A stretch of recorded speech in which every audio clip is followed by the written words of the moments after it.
Hey guys, thank you so much for joining us today on this fantastic panel. I have with me David Fagan and Mo Rock. So I'm looking forward to the to a very exciting, engaging, and fruitful conversation with these gentlemen here.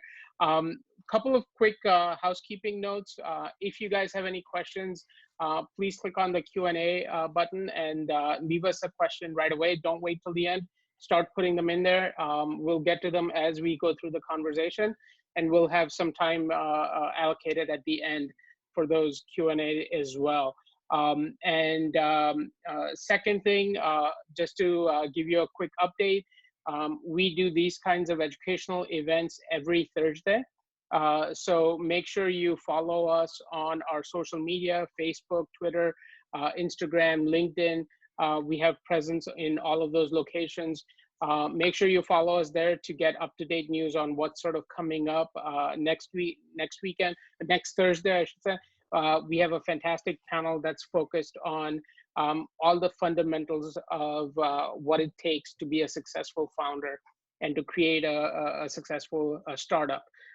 So make sure you're there, you log in for that. Second thing, all of our interviews, recordings, everything is also available on our YouTube channel. So if you miss one of the discussions, or if you want to see additional conversations that are not aired live, that are only recordings, those are all available on YouTube. So make sure you get there. And by the way, if you're not familiar with Startup Steroid, if this is your first time, Startup Steroid is essentially an ecosystem for founders. Our goal is to get you, our goal is to support the startup ecosystem with knowledge, with expertise, bringing people like David, people like Mo, to sort of engage with you, give you advice, and sort of educate you on all of the resources that are available, that are out there. And obviously, the other big part of what we do is provide funding for those startups. So if you are looking for funding, if you're fundraising right now, make sure you go to startupsteroid.com and register your company on the platform.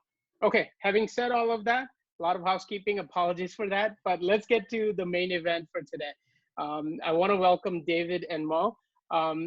Guys, how about we start with a quick intro, maybe give us a couple of minutes on sort of your background and what your business is today, how you support founders and help them grow. So David, why don't we start with you? Sure. A lot of people know me as the former CEO of Guerrilla Marketing. I've had a lot of amazing mentors in my life, and Jay Conrad Levinson, the father of Guerrilla Marketing, was one of those mentors. And I kind of got, some of my biggest breaks and starts by, riding the coattails of him and Guerrilla Marketing. And that's where I wrote some of my first books and kind of got some of my first opportunities to kind of break into the world of marketing and publicity and attention getting. I've had a Beverly Hills PR firm that has represented celebrities, everyone from Paul Stanley of the band Kiss to the Trans-Siberian Orchestra, to business owners, to entrepreneurs, to fast forwarding to today. And it's really more about the individual that wants to become the icon in their industry, the authority, or what we would call authority marketing nowadays. So I've written quite a few books myself. I practice what I preach. I've been on everything from the Today Show to Fox and Friends to Neil Cavuto to the Today Show in Australia. So these days I find myself mostly helping people in the world of publishing, publicity, and presentations. And what those things all have in common is what to say and how to say it. And that was my last book, Word Genius, What to Say and How to Say It. So when I'm working with my clients, whether they be celebrities or business owners, we're really making a focus on, how to craft their message and how to break through that busy, lazy brain that we sometimes talk about, how to get people's attention and how to inspire action. I'm a big believer in how do we get people to take action, not just be heard, but say something so impactful that they're going to then take action, which I think is the true goal of a great speaker, of a great communicator, a great writer, is to be able to inspire that action. So, here we are today, and thank you for having me on. Absolutely. And that's exactly what we're going to talk about today. For founders, the action that they want to inspire, the action they want their audience to take is writing that check. We'll talk about how they can sort of achieve that through the storytelling, through all of the things that you just mentioned. We'll go through them step by step. But Mo, I want to bring you into the conversation first. Please introduce yourself. Everybody knows Mo, by the way, as the publisher of LA Tribune, but I know there's more to you than just that. So, well, thank you, just that. Deval. And I just sent you, I don't know if you saw the notification, I sent you some money on Cash App asking you to introduce me. So I didn't know, I have to introduce myself, but it's okay. So as you guys know, as Deval said, I'm the publisher of Los Angeles Tribune. I'm also the author of a book called Lead by Example, which has been an Amazon bestseller this past year, which is centered and focused around leadership, and really a new kind of leadership that I believe the world needs right now. So whether it's, in the realm of business, and Deval and I have, worked together, and we're, both part of some similar organizations and circles, whether it's business or whether it's life in general, I'm really passionate about the subject of leadership. And so if you're a startup, I think that that's a very vital, important component. If you are an investor, that's a very vital and important component of everything that you do, because let's face it, I don't know anybody that's ever started a business that changed the status quo of an industry that didn't have good leadership qualities and leadership characteristics. And I know that's not what we're talking about today, but just, from a general standpoint, that's what I'm really most passionate about speaking, is leadership, because I'm interested in being part of projects that are going to change the status quo, right? And that doesn't necessarily mean you reinvent the wheel, right? But it does mean maybe you create the greatest wheel company of all time, metaphorically speaking. So I'm excited to talk with you guys. I think we're going to have fun. I think that it's going to be insightful. Whenever, I start something like this, I remind people watching, grab a pen and paper, because you never know when you're going to hear something that Deval will say or David will say. Unlikely that it'll come from me, but most likely from these two guys that you want to write down, and so that's kind of my 2 cents to start this off. Humble as always. I like it. No, and Mo, I think what you said with leadership skills, I think that sort of ties into this conversation really well, because leaders know how to communicate, as you sort of circled around, and that's what we're really talking about today. So let's start with sort of the nitty gritty, right? Everybody is focused on pitch decks and the presentation and the slides and what they should include, what they shouldn't include.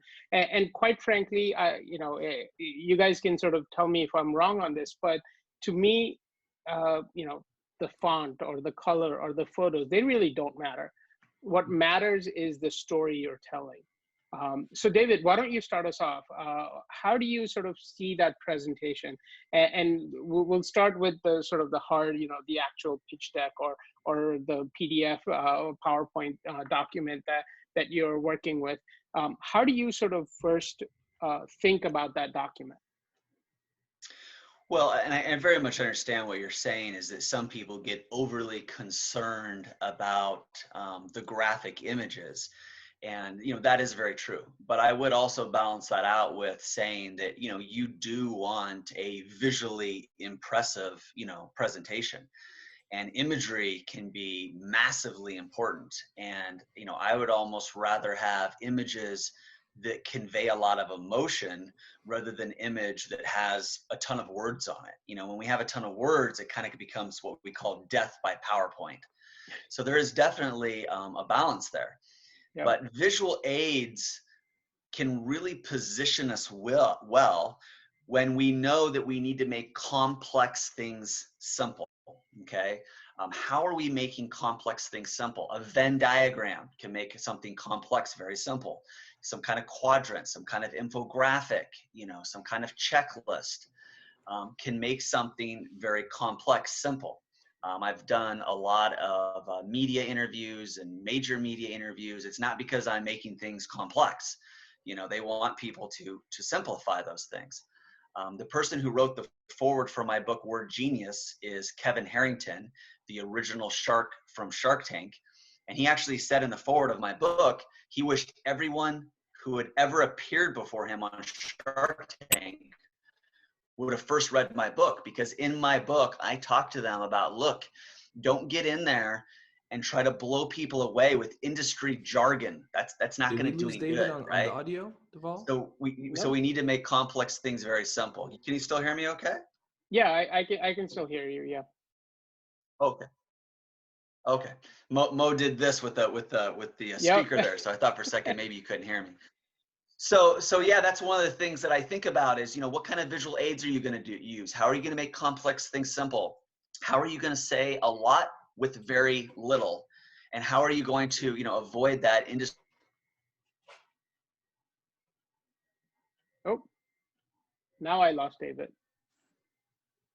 Oh, Oh, I lost. we lost you there for a second, David. Okay, I'm back. There you go, though. Mo was foreshadowing, I guess. He's as always, he's ahead of us in time. So You know, I think it's a great metaphor. You think from the perspective of the future, right? I often tell people we can't really travel in time, okay? But what we can do is we can do our best to project the future, and we can operate our businesses as though we're operating it from the future, as though we're operating it from the future trends. Now, you're not going to be 100% accurate, but even if you're 5% accurate with the predictions that you make, then you know that's enough for you to be considered a genius, right? Absolutely. And so consequently, I think that, you know, David made some excellent points, and you know, Kevin Harrington from Shark Tank, who wrote a book with Kevin Harrington, who wrote a book with David, is also a mutual friend of mine.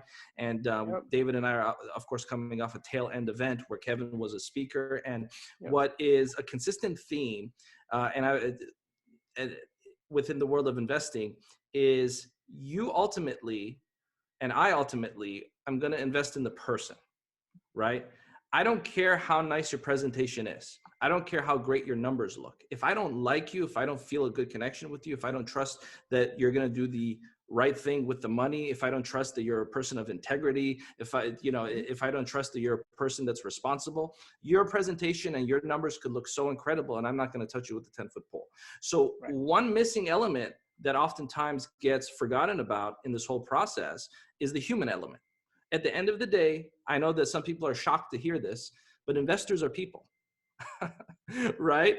And so, you know, whether or not you're in the startup industry or you're an angel investor, ultimately you're in the people business, no matter what, you know, that's an inescapable fact of reality. And so I would say when it comes to presentation, although, yes, having a clean-cut presentation is a fundamental, right? And using a sports metaphor, Deval, you know, in order to be a professional basketball player, you do need to know the fundamentals of basketball. You need to know how to dribble. You need to know how to shoot a free throw. You need to know how to pass. You need to know how to read plays. But just because you know the fundamentals of basketball doesn't mean you're going to be a professional basketball player. Mm-hmm. So it is a prerequisite, but it's not the prerequisite. I could go and I can do a 3-week boot camp and I could learn all the fundamentals of basketball. Doesn't necessarily mean I'm going to be drafted by the Los Angeles Lakers. You know, it's highly unlikely that they'll draft me. However, and the same is true for pitching, right? You can take a few weeks or you can take a couple months and you can study the art of having the perfect deck. And that's fantastic. But it's not going to make or break you. It's not going to be the reason why somebody invests in you. Okay. Ultimately, people want to invest in people. People will always invest in somebody who they believe has a shot to go out there and change the status quo of an industry. So, you know, my contribution to this conversation for anyone that's trying to figure out how to create a good pitch is express yourself as a person. And don't forget about, you know, the laws of human nature. Don't forget about what Dale Carnegie taught us all about how to connect, how to present, how to come across as a person that can win friends and influence people, because that is also just as important as the slide that you have behind you. Yep, absolutely. So I think Mo is making a really great point in that, to understand, to have the fundamentals is a prerequisite to entering the room. But then you have to go well above and beyond that. And I think with the sports metaphor, I think tying in what David was saying before, making hard things look easy or make them simple, right? When a pro basketball player goes up and hits a three-pointer, it looks like there was no effort. It didn't take any additional power for him to do that. And for business owners, when they come in to pitch at a pitch event, that's what we want to see. They're talking about their business. They live this life. They eat, breathe, drink this life. So when they come in and present, we don't want that industry jargon. We want that simplicity. And I think, David, you mentioned correctly, I'm sort of taking notes here as I'm listening to you, that use those Venn diagrams, use those quadrants, and make it simple, right? So why don't we pick up from that point and give us a little bit more about, how people can actually execute on that? Well, maybe a good way to approach this is, what is the most important thing? And why do I even say that visual aids are important? Well, it's because there are certain feelings that need to be felt in order for people to move forward. And so, what are the things that you can do to create those feelings for people? And it is in that context that you are using visual aids, as a tool. And the other thing that I think is important for this conversation, and maybe there's even a little bit of a lively debate, I think we're mostly agreeing, but maybe it's good if we disagree here a little bit. Absolutely. But I would even push back a little bit and say, it really depends on what the purpose is. Now, if you're saying to me, hey, David, you got 2-3 minutes here and you're pitching investors, that's probably a little bit different than if you have 10-15 minutes and you're trying to enroll people in a room of potential buyers for your products and services. Both things you're trying to influence, both things you are persuading, both things you are inspiring action, but it does come from a little bit different of a situation. And so knowing that the end result is to help people feel these feelings then creates the conversation of, well, how am I going to do that? Some people need to see things. Some people need to hear things. Some people need to feel something a little bit more than somebody else. And I don't know, Deval, are we able to share our screen and show a couple images or examples or visual aids here? Is that possible? Absolutely. Yeah, there's a couple things that I could show you here if I'm a co-host or whatnot, and I can share my screen. I think you probably already are a co-host. If not, I can fix that. Just one caveat that I may put out there is we don't want to make this into a presentation. I'd rather keep it more as a discussion. I would like to. No, absolutely. I just think that, here we are talking about visual aids and helping people feel the feelings. Yep. I could probably pull up a couple images right now that would both help everybody learn. Oh.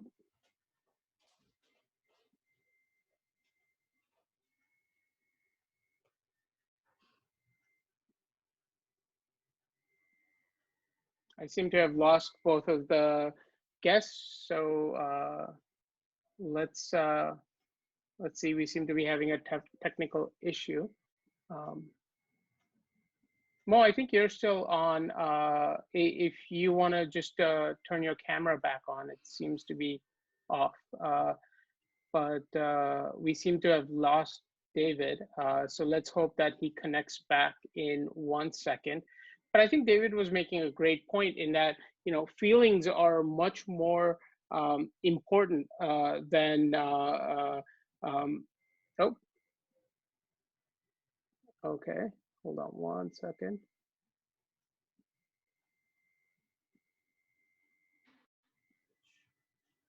Okay, so David should be joining us momentarily here. Okay, David, sorry, I thought we lost you there for a second. No, that's okay. I was on the whole time, but for some reason Zoom switched me to an attendee. This is a weird deal that was happening there. That is really strange. And Mo seemed to have turned off his camera. I guess he doesn't want to be on the panel without you. But what I was saying was, there's Mo. Okay. So what I was saying was that feelings are, something that you started talking about. And while I figure out the technology, tell us a little bit more about it, because as business owners, as technical folks, we're trained to sort of talk about the hard stuff, the bits and the measurable things. How do feelings sort of play into that conversation? So there's 7 feelings that you want people to feel in order to help them move forward. This might vary a little bit depending on if you're talking to more of an audience of people that you want to enroll to make an investment in something that you have to offer, as compared to maybe a room full of investors. But basically the 7 feelings are: 1, that you're the authority, right? You've published the books, you've won the awards, you've been in the media. When they feel like you're the authority, they're going to take you a little bit more seriously. And like Mo was saying earlier, they're investing in you just as much as they're investing in anything else. If they're going to put some money in your pocket, do they like you? Do they want to spend time with you? What's the trust that they have in your decision-making abilities? So 1, are they the authority? Are you the authority? 2, do they like you and love you? They do kind of have to fall in love with you a little bit. It doesn't hurt. There are people who will invest in you even if they don't like you. But it doesn't hurt. And then 3, do you have the solution to a big problem? The more painful the problem is, the more clear what the problem is, that you have a solution to. That's really important. Something else is there a sense of urgency? Do they feel like, hey, we need to do this now? It's timely. It's time sensitive. And another one is that it kind of makes sense. It kind of has to click. So there's a few more, and I don't want to go on too long, and I would rather get into some of the more meatier ones here. But there's a few of the feelings that your slides can help or can hurt, right? And so your slides should be helping the audience, which may be investors, decide, yeah, I like this guy. I feel like he's the authority. I feel like he has an important solution. I feel like, there's a high perception of value for that solution, and the more you can help them feel that, the more likely you are to get a yes and get them to move forward. Perfect. So Mo, why don't I bring you in? And by the way, I'm getting technical feedback saying that let's not mess with screen share. So I hope we can talk to a lot of these things. Well, we don't want to have the same issues come up twice, but Mo, why don't I bring you into this and talk to sort of what David was just saying about how you want that other person to sort of fall in love with you through the course of a presentation. What are your thoughts? Most people I meet don't fall in love with me, so I don't know if I'm qualified to talk about this, but I'll do my best. Ultimately, Deval, at the end of the day, I love this conversation, and I love how we're focusing on the human element of this process, and because I know that this particular show is going to be a big contrast to a lot of the other shows that you have in your repertoire here at Startup Steroid. And I think that this is a subject matter that does get lost in the sauce, so to say. Here we have a lot of people focusing on the technical things, which there's a time and place for those. Don't neglect those. But really, on a human level, it's just as important. If you're not a likable person, if you're not a trustworthy person, if you can't instill a sense of confidence in somebody, they're not going to give you a cent. Okay? It's just not going to happen. You have to be able to articulate a sense of confidence in your business to somebody, and you need to do it with 100% certainty, because we're talking about dollars, right? We're talking about precious dollars, one of the most precious commodities on the planet, okay? And so consequently, if you want me to write you a check and sign my signature, I need to know that at the very least you, the founder of a startup, are 100% confident with your company. Only then will I be 100% confident in your company. It's impossible for me as an investor to be 100% confident in your company if you yourself are half about it. Right. Well, I think that this is a good idea. I would like to have, $300,000 to start it. I'm pretty sure it'll work. I mean, we can give it a shot. No, thank you. Right. And so you've got to be able to articulate and instill a sense of confidence, whether we're talking about investors or later on, if you want to run your business, whether you're B2B or B2C, doesn't matter. You've got to be able to articulate that. Whether you want to, going back to how we opened this conversation up a little bit with leadership, maintain a solid team, right? And this does have a lot to do with this conversation, because remember, it's not just about your first round. It's not just about getting some seed capital. Sadly, a lot of entrepreneurs and a lot of startups, that's their end all be all, right? Mm-hmm. I want to get my first round of funding, right? And then they get it and they don't know what to do next, right? And so I always tell people, look, if you're going to start a business, don't start it if all you want is a few $100,000 to say, look at my nice business, look at my logo, look at my t-shirts. Hey, look. And then, you know, in 2 or 3 years, go do it with another company, which I've seen this before. That, you know, don't, if you're going to be in business to create a legacy, be in business to make a mark, be in business to make an impact. Don't just be in business so you can say you have a business. I think that's a complete waste of time. Just go get a job somewhere, right? If that's going to be your mentality, quite frankly. And so, and how this ties into this conversation though, Deval, is if you're a leader and you're maintaining your team and you're showing investors that you don't have a lot of turnover, that's going to inspire them to do a second round. That's going to inspire them to do a third round, because these are questions that will be asked. How much turnover do you have? How come you had 3 different CTOs in the last 9 months? What's going on here? Right. You know, how come, you know, every quarter you're changing your CTO? How come you've had, you know, two different CFOs in the last year? To those that are asking for examples, these are some examples. And so specifically as a leader, when you can hold the team together, this is a very difficult thing, to hold the team together, a good quality team. That doesn't mean you keep who you're working with or who's working for you if they need to be fired, but the good quality assets, if you can keep them for long term, this instills confidence in investors as well. Because if I know that you as a leader have had the same people from day one, then there's got to be something there that I may not be privy to, because as an investor, I'm not there every single day in the trenches. So having these leadership qualities to be able to instill confidence goes not only for the investor, it actually goes to how you run your business with your employees. Absolutely. And I think this actually also goes really hand in hand. You know, building the team, building that confidence goes hand in hand to building that relationship with the investor, right? Because the investor at the end of the day will be with you for the next 3, 5, 10 years, maybe even. So that's longer than most marriages last. So you have to be able to show that you're capable of you know, building that relationship. So I know we're getting a bunch of questions in already. If you guys have questions in the audience, please leave them in the Q&A box. We will start answering them one by one as we sort of go through this story. And if you do need to get in touch with David or Mo, we will be happy to make the introduction afterwards and get you in touch with them. So no worries on that. I saw that question come through already. But let's get back to the conversation, David. We're sort of talking a lot about sort of feelings and touch, you know, those sort of very personal things. And here we are, we're talking about businesses, building businesses, you know, getting investors to write checks and things like that. It's sort of, there's still a little bit of a disconnect on that, because, you know, most founders, when they walk in, they're much more focused on, you know, telling you their business strategy, telling you their revenue numbers, telling you exactly what the expenses are for the next 12 months. How do you sort of bring in the feelings behind that? Well, I'll give you an example.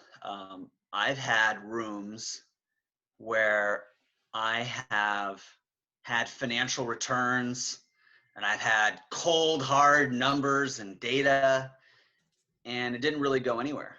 And then I've had rooms where I've had no financial data at all.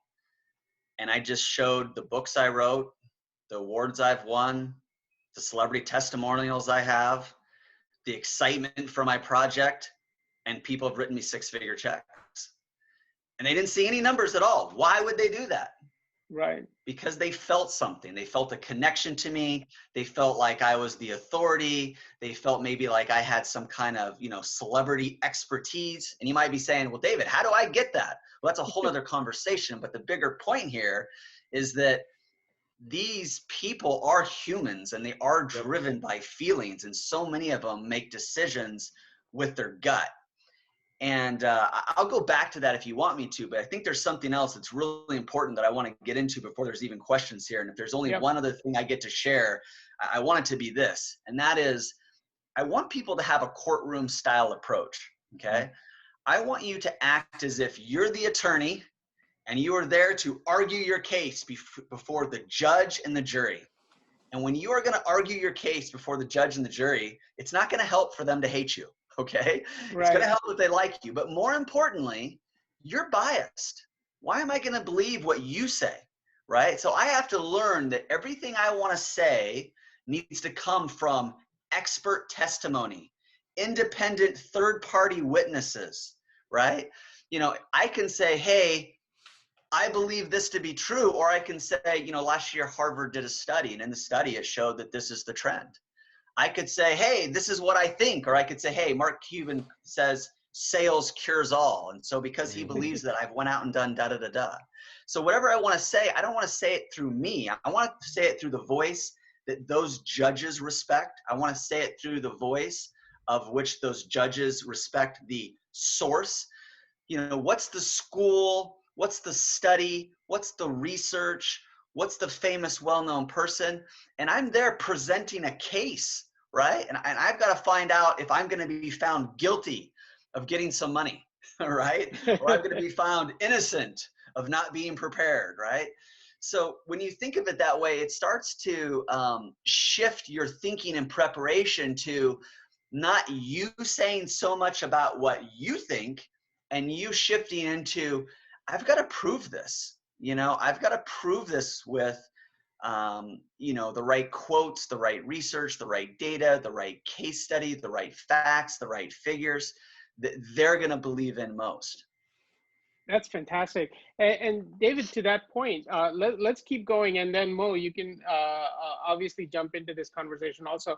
But the way I like to tell people, the way they should sort of practice that case building exercise is to present in front of people who aren't naturally biased towards supporting them, right? They're not naturally saying, yeah, that was great, you know, and practicing in front of people who might give you those sort of critical feedbacks. What are your thoughts on how you should practice and how you should actually learn to present these things? If your mom is the person that most believes in your product and service, you're probably in trouble. You probably want someone a little bit less biased than that. Yeah, absolutely. You know, who are kind of the tougher critics? There are people that I hate to bounce ideas off of because they're so critical. It kind of crushes my hopes and dreams and all my good vibes. But at the same time, sometimes to kind of pitch our toughest critics offline is very helpful. And I find that we've got kind of two areas of the brain. And one is more like the feeling and the emotion and the excitement and, you know, I just got to feel this. But then there's another type of person that operates with the other side of the brain, and it's the evidence, the data, the numbers, the bottom line. And so in my presentation, I'm trying to equally do both things. And so sometimes people who I talk to who might be critical, I need to make sure I'm creating the feelings for them because that's what drives them. But I also need to talk to some people who might be critical, who need the data. And they might say, well, David, where's your proof? You know, where's your evidence? And then I'll give them that proof or evidence. And if they can turn around and go, I don't think that's true because of this or that. Now I know, okay, I need a stronger argument there. Okay, I need better evidence there. My evidence is too old. My evidence is too out of date. My evidence isn't from a source that they appreciate or respect. So yeah, having those tough conversations with the people who might be more critical with both sides of the brain, because it is psychology, like Mo said. I mean, there's a lot of buyer's psychology to this of what makes people take action. What do people need to see and feel, you know, before they take action? And so how do we address that? Absolutely. So Mo, why don't you take it from there? Well, I'll say three things to that. Number one, you know, although David has a great sense of humor, I've seen him on stages many times, and that, yes, that was a joke. There's actually some truth there, and I'll take it a step further, and that's that if you particularly are starting a new endeavor, whether it's a startup or a project, don't ask for feedback from people that you know.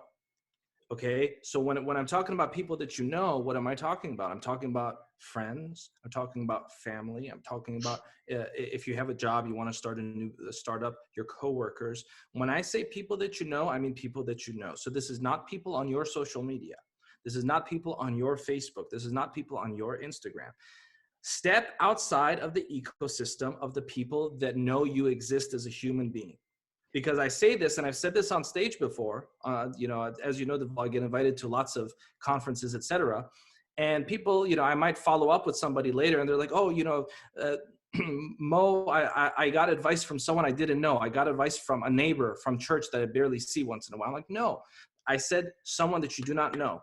And this is a very important thing, because only if it's a complete stranger can you truly get a objective opinion. Okay. And when it comes to allowing other people to influence your perception of your product, you need it to be as objective as it possibly can be. So that's number one. Number two, practical piece of advice is join Toastmasters. Okay, when it comes to presenting, etc. Because Deval, your question was, where do people practice?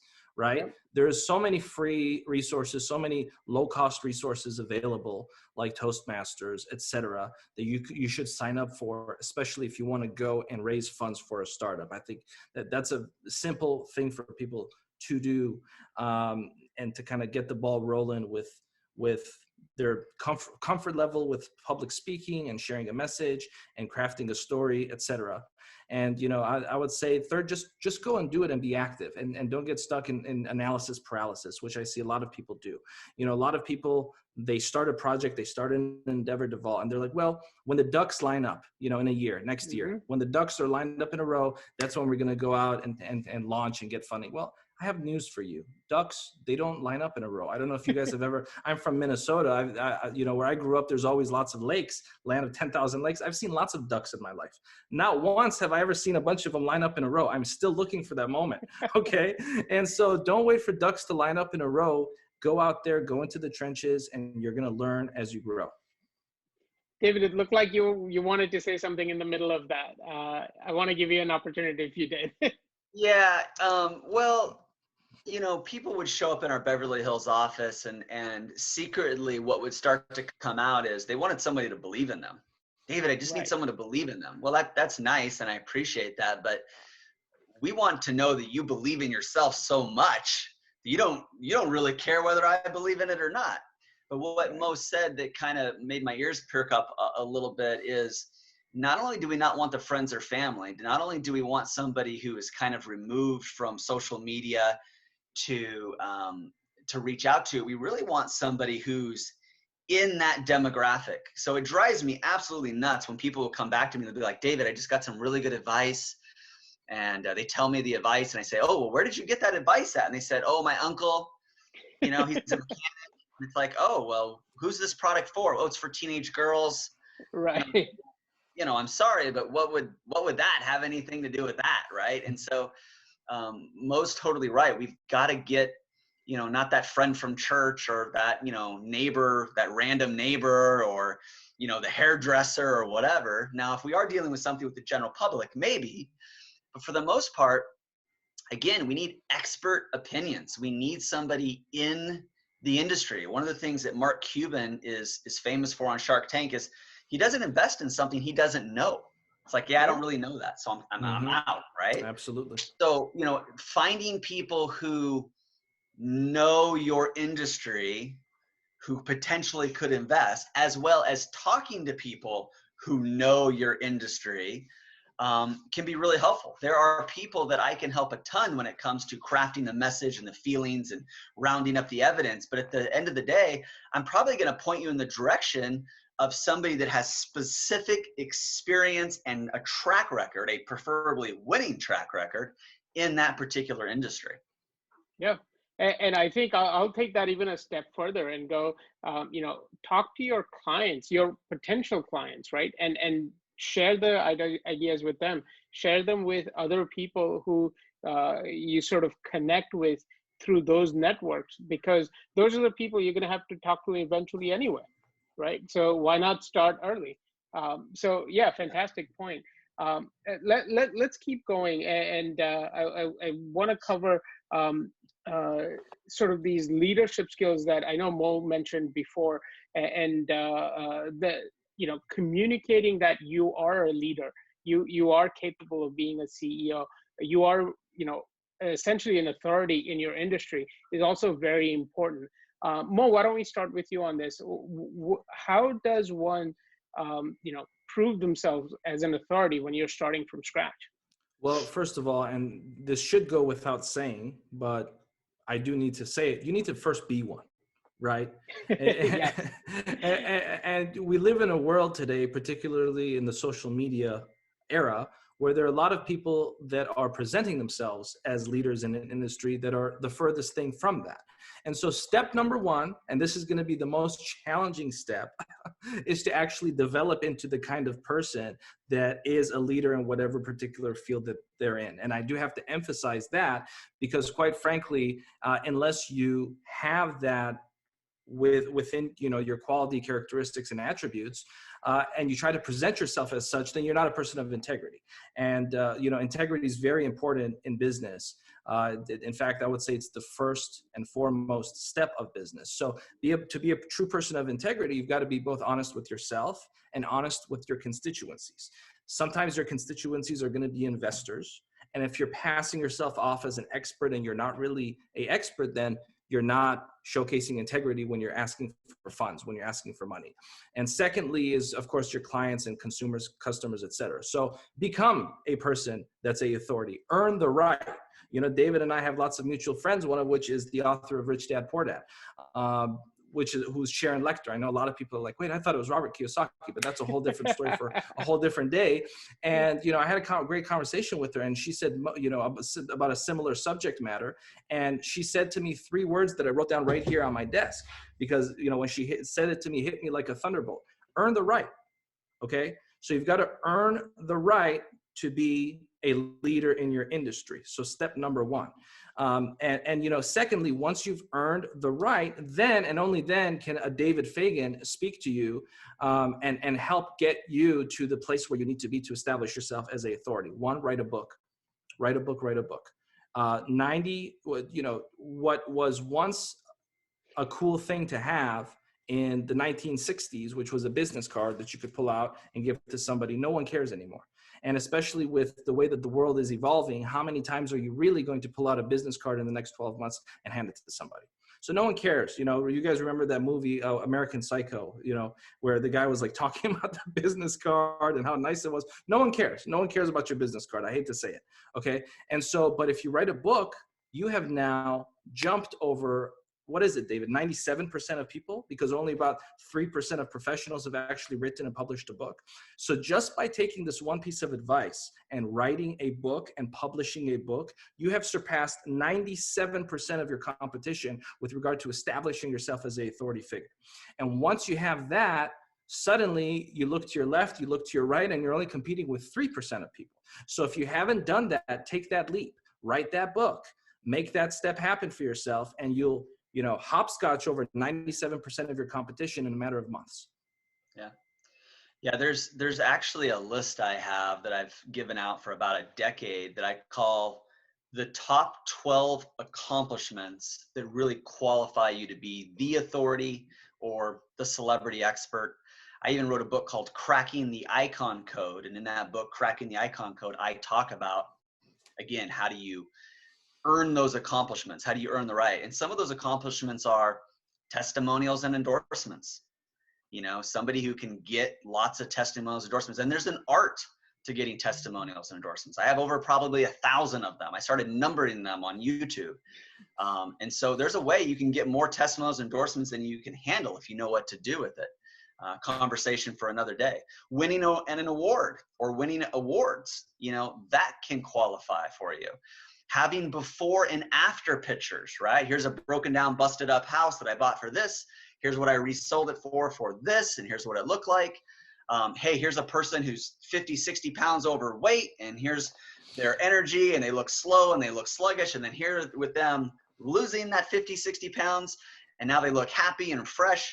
Those before and after photos can do a lot for you as well. Having certain types of certificates and designations. I don't think there's enough time to go through the whole list, but the point is there are some very real accomplishments that are very helpful in people seeing you as the authority, for sure. Okay, so we're already getting questions on what are those specific things on your list. So we'll definitely get into that in the Q&A section. And by the way, in the audience, if you guys have questions, please keep them coming. We'll answer them as we sort of wrap up this conversation. But this idea about writing a book, or doing the research. One tip that I was told, and that I want to share with you guys and get your input on, David and Mo, is do the research and write a page on whatever you learn in that research every single day. So it might be a reading for an hour and a half, and then spend 20 minutes summarizing that in a page, and do that every day. And at the end of the year, you have 365 pages. It's a book, right? Just combine it into a book. And these days we call it essentially blog every day, and then at the end of the year you have a book. What are your thoughts on these, taking small steps, and then as you sort of go along, it sort of snowballs into a grand vision before you know it? Well, I know that David's going to have lots of gems on this particular subject matter because he is one of the foremost authorities in helping people publish books, and his company has done an incredible job over the past several years with tons of best-selling books. So if there is anyone watching that does want to write a book, I highly recommend you take advantage of this and contact David and his people and his company. So that's number one. Number two, I'll say this, Deval. I'm currently writing 3 different books simultaneously. And what I have found in my experience is when I sit down and I actually try to write the same way that I will write an email, I overthink things. Mm-hmm. Okay. And so what I have developed is a way to simply record my thoughts and have them written out for me. Okay. And so this has helped me. And then based on that, I will modify and change in a more traditional way. So when you write a book, it doesn't, you can take unconventional methods. You can dictate your words via audio and hire somebody to dictate your words and turn that into a book. And I found that for me, being more of an auditory person, that's actually a way to be more creative. So that helps me, but it depends on what kind of personality type you have. To your point though, Deval, another tool, technique, and strategy that someone can implement is start a blog. And start the blog with the intention of taking and accumulating 12 or 15 of these blog posts and turning them into chapters of the book. This way, the pressure of writing a book, which is a very real pressure, doesn't exist. Instead, your pressure is, what blog am I going to write this Tuesday? Okay. And then at the end of the year, or not even at the end of the year, at the end of 3 months, you have enough content to have a book. And so to your point, Deval, whether it's one thing a day, even one article a week, that's enough for you to accumulate things and package them into a book. But I know David has lots of things to say on this subject matter. Yes, go ahead, David. Well, yeah, I mean, that's a big topic, and that, it's what, $1 trillion industry of publishing. And so the ways that to get your book out there is just, they're vast, and there's a lot of different reasons too. I have something called Publishing Genius. It's a course. It's a couple $1,000s. I'm not trying to sell it to you right now. Matter of fact, I will. Light University, and anybody that goes to Deval and gets his blessing and his introduction. You do need to send me money though. Okay, I'm just making that clear. I will give you free enrollment to this course. That's right now, I think it's retailed at $2,000. Sometimes we sell it at $3,000 or $4,000. But it has a series of videos. It has a series of tests. It'll teach you all these types of things. But the first thing I would want to really get you into is, one, don't write a book because you want to sell 1 million books. The question of how do I sell 1 million books is not the right question. The right question is, how do I make $1 million with a book? That's Perfect. The right question. Perfect. And not how do I sell 1 million books, but how Perfect. Do I make $1 million with a book? Just that shift is going to put you on a better path towards, really writing the best book. Second thing I'll tell you is that most people, they're going to judge the book by its cover. We hear this a lot, but I just got to tell you, I know we all say, oh, don't judge a book by its cover. Everyone judges your book by its cover. And although it is a small group of people publishing books, there are more people publishing books than there ever has been before. I first published my first book over a decade ago. There might have been a couple hundred people that published books that month. Now there's about 4,000 people putting up a book on Amazon every day. Okay, so good is no longer good enough. Okay, if you're going to do a book, do the best you can with what you have to work with. I get it. You may not have as many resources as other people, but really put a lot into that cover because it's going to mean a lot. One other quick tip, and man, I can give you a ton of these, but another quick tip is don't write your book with this big buildup with your best stuff coming out on page 100. And people tell me, oh man, by the time you get to these last couple chapters, they're so life-changing. If that's really true, you better put them in the beginning, because on average, people read the first 3 chapters or 30 pages, whichever comes first. That means if you're saving some gold nugget for somewhere way on down the book, they're probably never going to get there. So you got to start off strong. You got to give them something right out of the gate. And, you know, there is a lot of strategy and abilities and talent. Is it better to have a 30-page ebook that you kind of winged better than no book at all? Probably. I mean, if you're kind of successful, it might hurt you more than it helps you. But, you know, is a 100-page physical book better than a 30-page ebook? Yeah, probably. And the point is you want to get the best you can. Is a Amazon best-selling book, you know, better than just any other kind of book? Yeah, it is. So there are stages of greatness in the book world. There are strategies of effectiveness in the book world. I think it's hard to go wrong with just doing any kind of book you can do, but the book world is getting more competitive. So, you know, don't be afraid to step up the game when it comes to the cover, and especially when it comes to the start of that book. I'd like to touch base on this because David in the beginning of that said something I resonated with strongly, and that's don't write a book with the intention of making $1 million from selling it. Write it with the intention of adding an extra $1 million of gross revenue to your company because of the brand integrity that it brings up. And this brings up an important conversation for us to have here, which is the distinction that doesn't get covered enough between inbound marketing and outbound marketing. A lot of people in business are confused about these two different distinctions. You see, when you change the way you look at writing a book as a tool for outbound marketing, and you start looking at it as an effective mechanism for inbound marketing, it's going to completely change the way you look at it. And that's when you realize that a book is part of your onboarding process. You see, when you look at a book as part of your onboarding process, you no longer are interested and nervous about selling 1 million copies, because now you're looking at it as part of the onboarding process, whether it's myself and an investor, whether it's myself and a client, whether it's myself as a customer. I want everyone to think about this. If I have a meeting with somebody, Deval, one of the things that I'll do, and I've done this for years now with different books that I have, is I'll grab a book, I'll sign it, and I'll give it as a gift. Now, what's more powerful, Deval, doing that or giving someone a business card? And so that becomes a onboarding process of a relationship that's starting to be built. Okay. And going back to what we discussed earlier, we're in the people business. You've got to be authentic. You've got to be real. You've got to genuinely be a leader in your industry.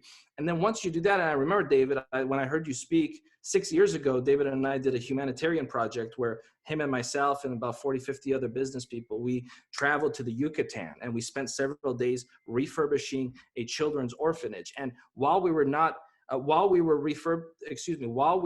busy refurbishing at our hotel room, we would give each other presentations. And I remember, David, you spoke about this idea of placing your product, placing your service in a proper box. And I guess David got emotional when I brought up this story because he had to leave. I don't know where he went. I didn't mean to pull on your heartstrings, David, like that. But you know, at the end of the day, and I know David's going to come back and touch base on this, is presenting what you do in a proper box, metaphorically speaking. And I'm excited for him to come so he can touch base on that. David, I didn't mean for you to get so emotional. I know that story was going to get you choked up, you know, but I didn't mean to do that to you, man. I'm sorry.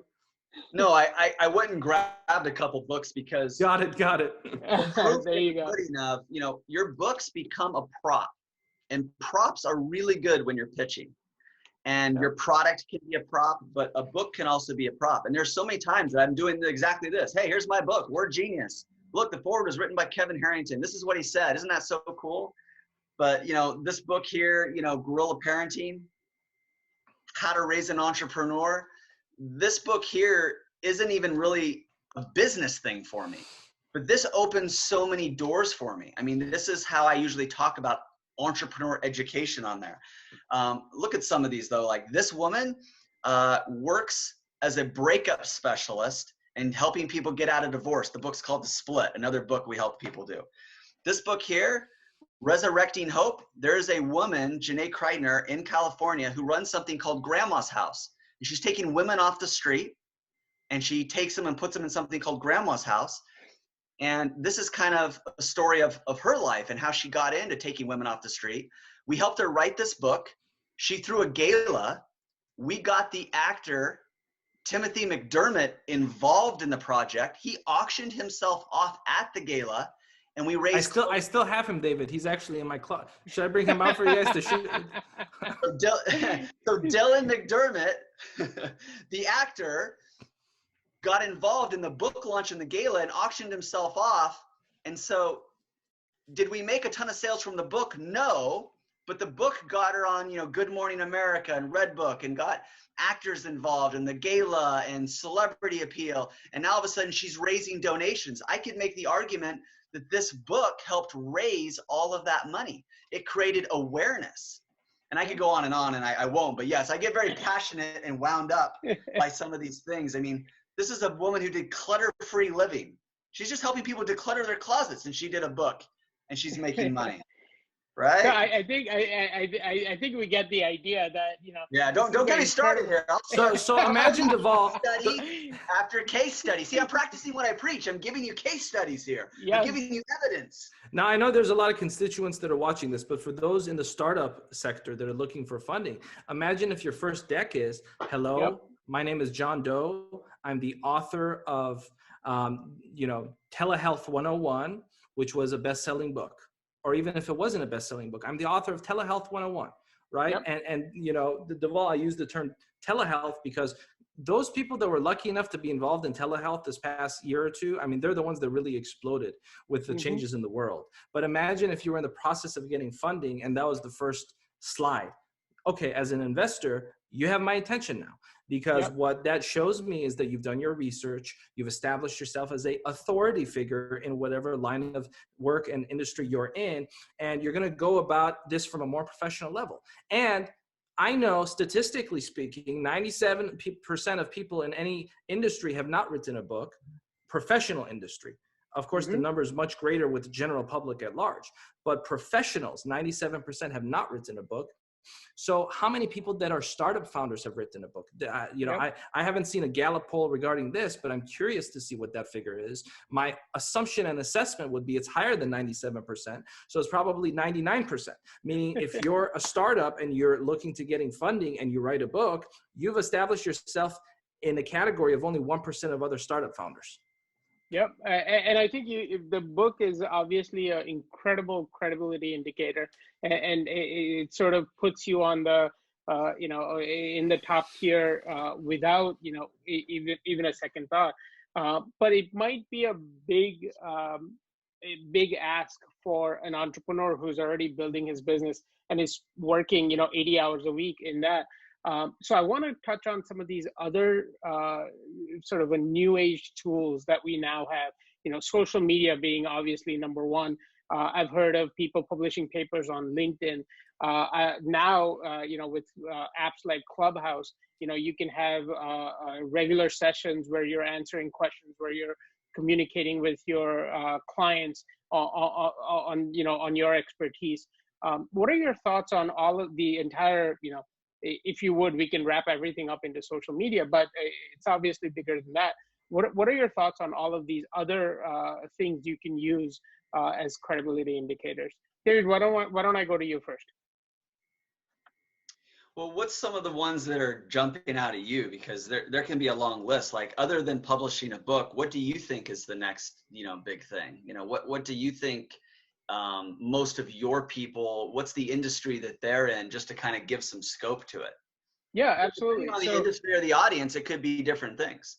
Yeah, so as an investor, I know that when we write a check, before we write a check, I should say, we always Google the founder or co-founders, and we Google their executive teams. We search them on LinkedIn, we search them on social media, and we search them on, just Google, just to see what's out there. And I know that when we go to LinkedIn and we barely see a profile, or the CEO has his profile, but there's no company profile. That's obviously not a great thing. Versus another CEO who might have, a bunch of papers and posts about his industry. So that sort of sticks out. Clubhouse obviously is a very new app, but I want to quickly add, I hope the folks at home notice that wonderful power play. Folks, you don't necessarily need to answer. You can answer a question with another question. So David, I was impressed with that power play that you did just now. I hope the folks at home watch that, please. There is an art to controlling the conversation for sure. And if you don't like the question, you can make it a better question. Look, I think the question that you're asking, and maybe the best version of that question is, how important is it for you to be present in the arena and industry that you want to play in? So for example, I don't play in the arena of young millennials. I don't need to be on Instagram. If you don't find me on Instagram, no one's going to think anything different of it. Okay. And I am on Instagram, but I'm nowhere near as big on Instagram as I am on LinkedIn or say Facebook. And that is really more of the age demographic and, the people that I'm working with. So yeah, look, if you're a tech startup and you're not out there on techie type platforms, that's going to be a red flag, to people. So, where I was steering you with that is, it really just kind of depends on what it is. If you want to get into real estate, there are certain types of real estate related organizations and affiliations and designations that are going to mean more to people. Now, as somebody that helps people get pitched in the media, I just got someone into Forbes, I just got somebody else into Fox. You have to understand the very first thing that they're going to do after I drop the name, I say, hey, Mo Rock, man, you got to talk to Mo. They're going to Google him, right? And so what are they going to find? Is it going to be impressive? Is it going to be sophisticated? Is it going to make you look better, bigger, more intriguing and fascinating? Or is it going to be underwhelming? And here's the thing that you really need to know, especially if we're talking about money, real estate, and financial services.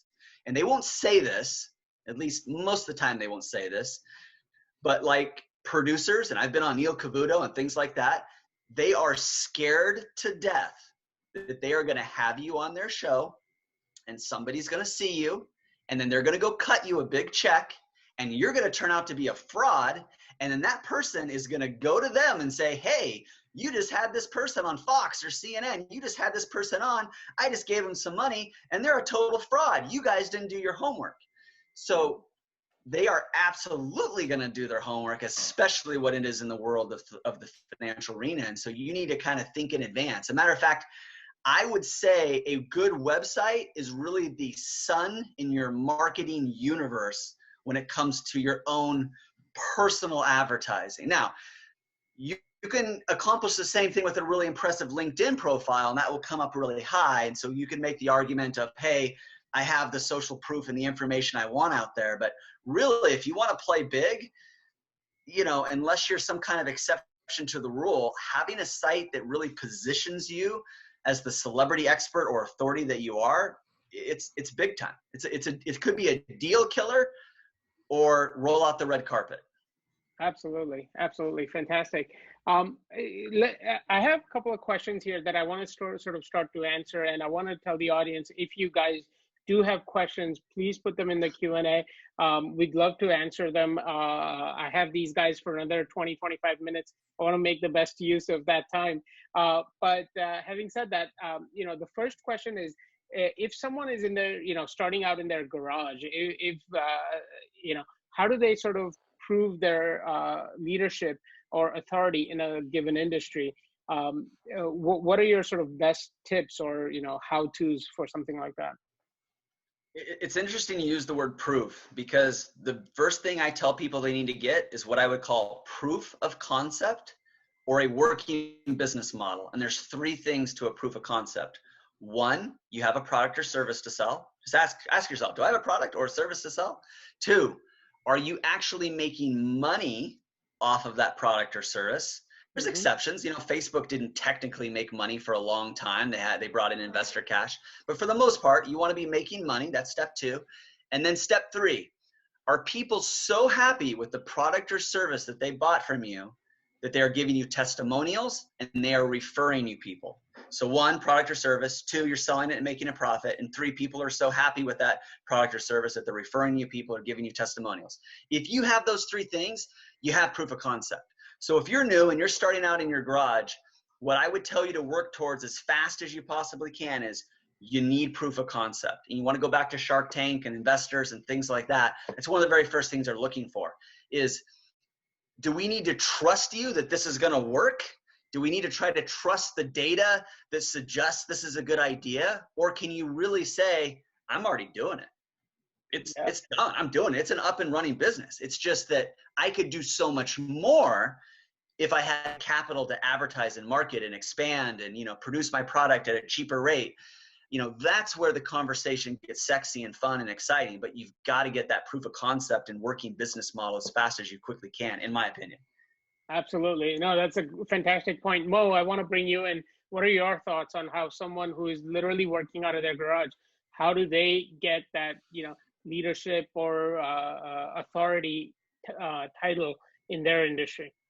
Well, we've all heard the story of Dell and the company of Dell and how it started in a garage. Many of us have heard how Walt Disney started his first company in his garage. And, I would say that one thing that is existent today that was not existent then, that has actually made the process much, much, much easier for people, is the fact that mindshare is now democratized. What do I mean by that? At that point in time, in order to bring awareness to your company, you needed to work with the corporations. You needed to get your foot in the door with the corporations that ran and controlled what mindshare had access to. And as we all know, and I've said this before, I'll say it again, mindshare equals market share. And so now that we live in a world where you can have mindshare if you have a $300 phone in your hand, okay, and I no longer need to walk into corporate America and try to get past HR and try to get a meeting with the director of NBC, who will pass me on to the VP, who will ultimately make it. I don't need to do any of that, right? I can go straight to the consumer. I can go straight to the individual. I can go straight to the mind share. And this is true for big, mid-range businesses, big businesses, and people that are in the garage, because it's a truism, it's a universal fact. So if you're in your garage, you better have one of these somewhere in it. You better have a green screen. You better be making videos for YouTube. You better be making videos for, putting audios on SoundCloud. You better be doing things to captivate a mind share, because you have no excuse. Right now, with the way the world is structured, with the way the internet is, there has never been a time in history like today to start a business from your garage and have it be successful. And another thing I'll add to that is information has also been democratized. So you have more, it's a proven fact of all that a 12-year-old in Somalia that has a smartphone has more access to information than Ronald Reagan did when he was president. So there's no excuse. You have the information, you have the ability to create content to access mindshare. And if you're at a place where you're really, struggling and you're just kind of starting out and you're in your garage, well, the first thing that you should be doing is going after that mindshare and creating content. Fantastic. Really well said. To that point, I have a question here from Gina. She's asking that she has a best-selling book, but it's not related to the product she's now developing. So can that still be useful? How can she sort of use that book to benefit her new project? Yeah, I think it's still going to be useful because it shows that you have the ability to start and finish a big project. And, if I'm investing in someone, knowing that somebody has the ability to finish and do big things that have a lot of moving parts. Obviously, if the book was more specific to the industry, that would be, even better.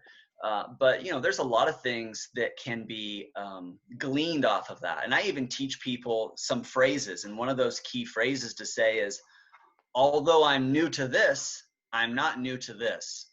So although I am new to the world of da-da-da-da, I'm not new to the world of under-promising and over-delivering and getting a product to market and making a profit with it. So although I'm new to this, I'm not new to this. So, you can reference wins from the past and show the similarities, to it. So I don't know what she wrote on and what it is now, but I would look for the similarities between the industry. I would look for the accomplishment, the work. I would look for how it showcases the attributes that she has that are going to be valuable in whatever the new, startup or company or, project is. Fantastic. Yeah, really well said. That focus on the skill sets and not necessarily on the finished product. Yeah. Hey. Yeah, I want to touch on something Mo said really quick that was really intelligent. Every once in a while, he just nails it. It's like it's amazing, and so we got to celebrate him on this. It's it really is true that it used to be knowledge is power. Knowledge isn't power. Knowledge is just knowledge nowadays. If you're if you're creating something that's just about knowledge, knowledge access, it just isn't as valuable anymore. Wisdom. Now, wisdom, that's something, the application, the implementation of that knowledge. Now that's really massive. And so, that's a powerful point that I hope resonates with everybody. I've never heard that quote about Ronald Reagan, but that's going to stick with me, Mo. You got me on that one. Well, there was an original one, but feel free to use it. Here's what we'll do. We'll give you credit for it for the first three times. And after that, I just make it mine. You know what, David? I've used a couple of yours, so it's fine.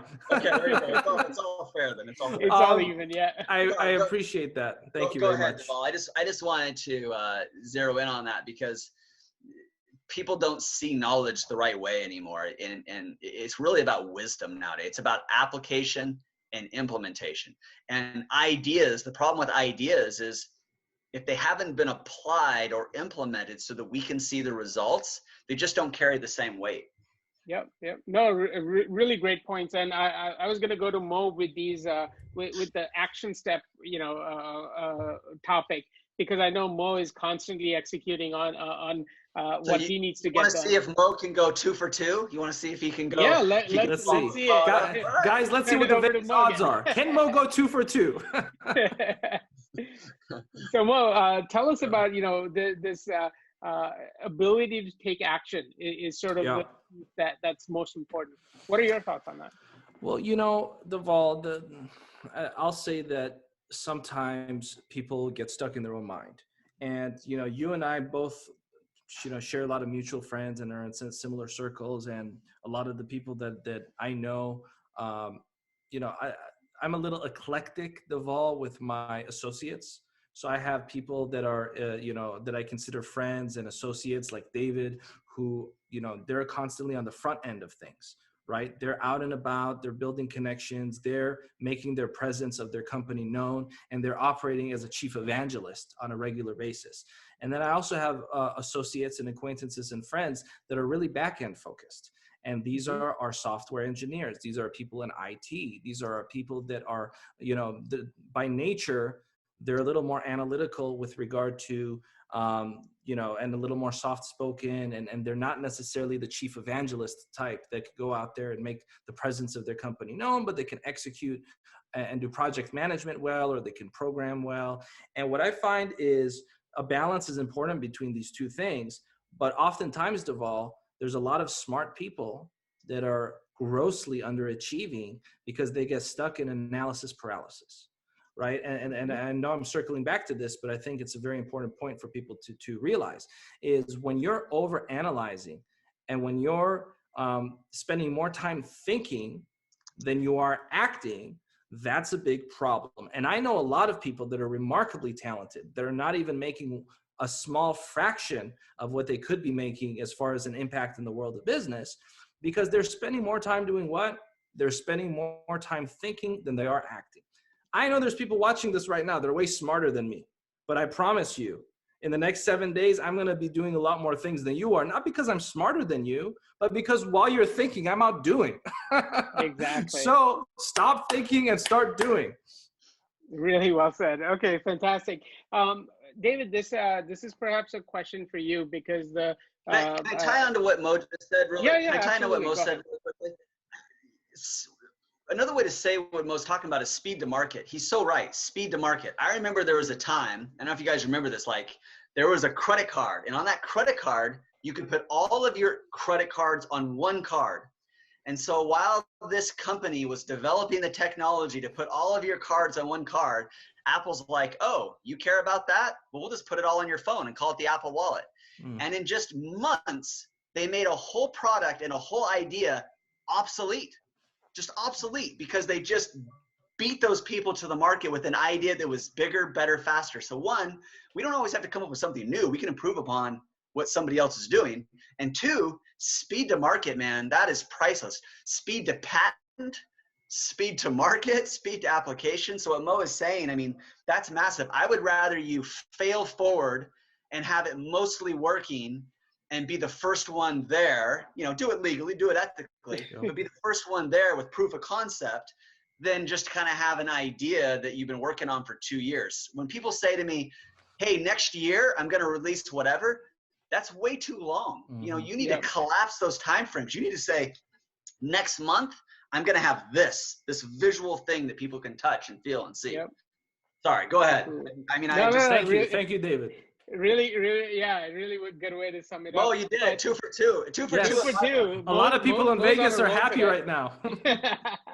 No, Mo's on a roll today. I love it. So, David, the question was, how do you feel about, you mentioned patents. How do you feel about putting those specific information in pitch decks or bringing in front of investors?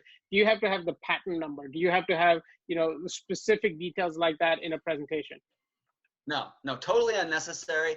And I would even hold some of that back to create follow-up, to create intrigue, fascination. So it's like, hey, we got the patent. Also, it shows you value it. If you're just kind of throwing things around, me as an investor, that makes me nervous. I'm going to spend time and money with somebody who just kind of throws these things around. I'm going to appreciate it when somebody treats their baby with a lot of value and a little bit of secrecy, and they know what they have here, and so they protect it. So no, I would say no, don't ever do that. And I would even invite them to say, hey, later on, you want to do some due diligence? Let's talk about that. And that due diligence is a chance for you to follow up, build the relationship more. If there's nothing else to follow up about, then you might lose an opportunity to build things more. Fantastic. Well said. So Gina is asking specific questions about the term sheet, about the percentages, what the investors expect, what the owners expect. Gina, I would just tell you that come back on March 18th when we'll have an attorney who actually can get into all of those specific things. We don't want to take up too much time today going through those things. I want to go back to, David, what you said before with that whole list of credibility indicators, and you were you highlighted a few, but you sort of shied away from giving us the full list. Do you mind going back to that and giving us a few more things out of that list, and then we can have Mo jump in also and share his thoughts? Well, before I give you that list, the most important list I could give to you is the list of the top 5 things that can make you 7 figures in 5 months or less. Number one is never tell them everything that you know. Next question. Next question. So you want to know about the list of the 12 things. Okay. Yeah, look, there are some things that may not apply across the board to everybody. Some of you guys are still thinking about the last thing I said there, but stick with me. You'll get there. Yeah, there are some accomplishments. Serving on a board is a good accomplishment to have on your resume. Yeah.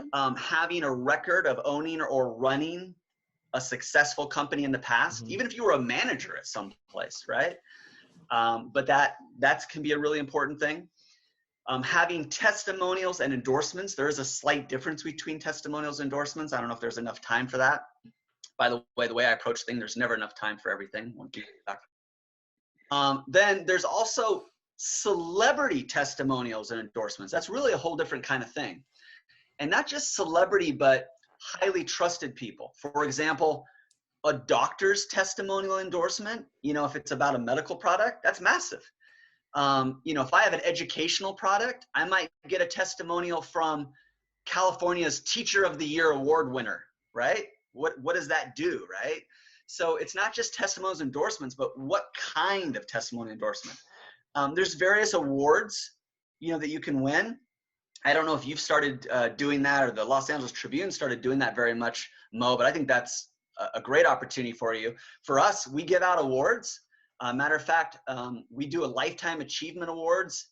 Doria Cordova has been one of those people, Mo. Frank Shankowitz, we gave him the Lifetime Achievement Award about 3 years ago. We just unfortunately lost him, an amazing, amazing man. But that award does a lot for those individuals. It also does a lot for us. Absolutely. So, one, absolutely. Figure out how to get those awards. Two, you might even figure out how you want to give those awards. Yep. I talked about before and after pictures, images. How do you show your results? Proof of concept results, before and after. I don't care if it's website, tech, health and fitness, real estate. A lot of times there's a way to show a before and after. So those are some good things. That's enough, isn't it? I think that's a great start. We're going to come back to the other 4 items. I'll add something small to that, and that is civic participation. Yeah. Okay, civic participation.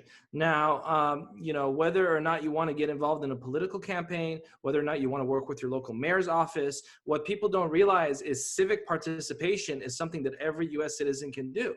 You don't need to be a Harvard MBA to work with your local mayor.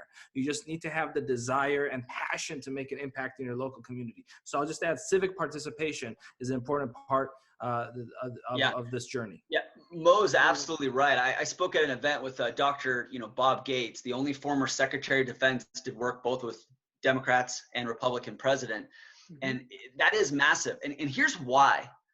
The ability to be able to lead volunteers is a very special skill. So especially if it's in a leadership capacity, I mean, community service is good too, but in a leadership capacity, it's easy or easier to lead people when you can say, hey, if you do this, there's a promotion. Hey, if you do this, I'll pay you more money. Hey, if you don't do this, you might lose your job.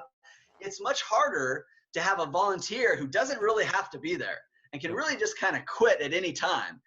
So to be able to lead volunteers in church organizations and civic organizations and community organizations, Mo's right. I mean, big brothers, big sisters kind of stuff, YMCA, Rotary. I mean, if you can develop a track record of that is a very powerful thing. I know for me as an investor, and I'm probably more so because I've done things in those organizations, if I hear somebody's done that successfully, my ears definitely perk up. It's like, okay, this person may not be able to have a lot of money to hire and build a team.